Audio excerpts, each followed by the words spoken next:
ഒരിടവേളയ്ക്ക് ശേഷം യുവനടി ആക്രമിക്കപ്പെട്ട കേസിന് പിന്നാലെയാണ് മലയാള സിനിമാ ലോകം ഇപ്പോൾ അതിൽ ജനപ്രിയ നായകൻ ദിലീപിന്റെ പേരും ചർച്ചയാവുകയാണ്.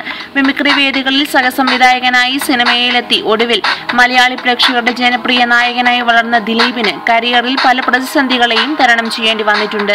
വ്യക്തിജീവിതം മുതൽ കരിയർ വരെ ആരോപണങ്ങളിൽ മുങ്ങിയാണ് തന്നെ എന്ന് പറയാം. കഴിഞ്ഞ ഫെബ്രുവരി മുതൽ ദിലീപിന് അത്ര നല്ല സമയമല്ല. കൊച്ചിയിൽ യുവനടി ആക്രമിക്കപ്പെട്ട സംഭവത്തിൽ വിരൽ ചൂണ്ടുന്നത് ദിലീപിലേക്കാണ്. ഈ വിഷയത്തിൽ ദിലീപിനെതിരെ ശക്തമായ വെളിപ്പെടുത്തലുമായി രംഗത്തെത്തിയത് സിനിമാ മംഗളം എഡിറ്റർ ഇൻചാർജായ പല്ലിശ്ശേരിയാണ്.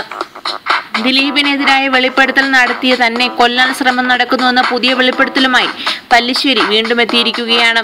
എല്ലാ കാര്യങ്ങളും അക്കമിട്ട് നിരത്തിയാണ് പല്ലിശ്ശേരി തന്റെ ലേഖനത്തിലൂടെ വ്യക്തമാക്കുന്നത്. സിനിമാ മംഗളം മാസികയിൽ പല്ലിശ്ശേരി എഴുതുന്ന പങ്ക്തിയാണ് അഭ്രലോകം. സിനിമാ ലോകത്തെ അറിയാ കഥകളാണ് അഭ്രലോകത്തിലൂടെ പല്ലിശ്ശേരി എഴുതുന്നത്.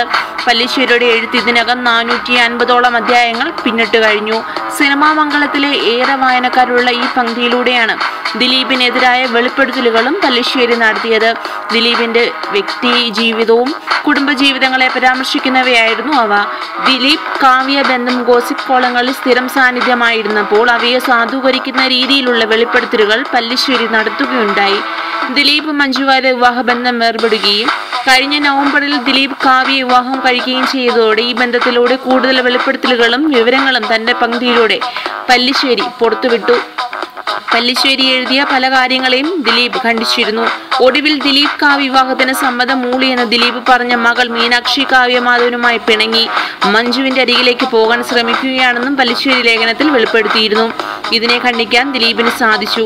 എന്നാൽ താൻ എഴുതിയതിനൊക്കെ തെളിവുണ്ട് എന്ന് പല്ലിശ്ശേരി വ്യക്തമാക്കി.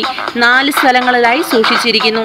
തന്റെ ലേഖനത്തിലൂടെ താൻ എഴുതിയ കാര്യങ്ങൾക്കെല്ലാം തെളിവുകൾ ഉണ്ടെന്നാണ് പല്ലിശ്ശേരി പറയുന്നത്. ആ തെളിവുകളെല്ലാം താൻ 4 വ്യത്യസ്ത സ്ഥലങ്ങളും വ്യക്തികളുടെ വീട്ടിലുമാണ് സൂക്ഷിച്ചിരിക്കുന്നത്. പത്രപ്രവർത്തനത്തിന്റെ ധാർമ്മികത നഷ്ടപ്പെടാതെ നിയന്ത്രണ രേഖയിൽ ഒതുങ്ങി നിന്നുകൊണ്ട് സത്യം പറയുക മാത്രമാണ് താൻ ചെയ്തിട്ടുള്ളത്. അങ്ങനെ ചെയ്യുമ്പോൾ ചിലർക്ക് സഹിക്കില്ലെന്ന് പല്ലിശ്ശേരി പറയുന്നു. നടി ആക്രമിക്കപ്പെട്ട കേസിൽ ചില തുടർന്നെഴുത്തുകൾ നടത്തിയതിന് പിന്നാലെ തന്റെ ജീവന് ഭീഷണിയുണ്ടെന്നും പല്ലിശ്ശേരി വ്യക്തമാക്കുന്നു. ഗുണ്ടകൾക്ക് പഞ്ഞമില്ലാത്ത നാട്ടിൽ അവർക്ക് കൊട്ടേഷൻ കൊടുത്ത് തന്റെ കഥ കഴിക്കുമെന്ന് പല്ലിശ്ശേരി വിശ്വസിക്കുന്നു. അടുത്ത ദിവസങ്ങളിലായി തനിക്ക് വന്നുകൊണ്ടിരിക്കുന്ന ഭീഷണികൾ അതാണ് സൂചിപ്പിക്കുന്നത്. അതിന്റെ അടിസ്ഥാനത്തിലാണ് തന്റെ പക്കലുള്ള തെളിവുകൾ ഏറെ സുരക്ഷിതമായ സ്ഥലത്തേക്ക് താൻ മാറ്റിയതെന്നും അദ്ദേഹം പറയുന്നു. കൂടുതൽ ചലച്ചിത്ര രംഗത്തെ വാർത്തകൾക്കായി സബ്സ്ക്രൈബ് ചെയ്യുക മലയാളം ന്യൂസ് റീഡ്.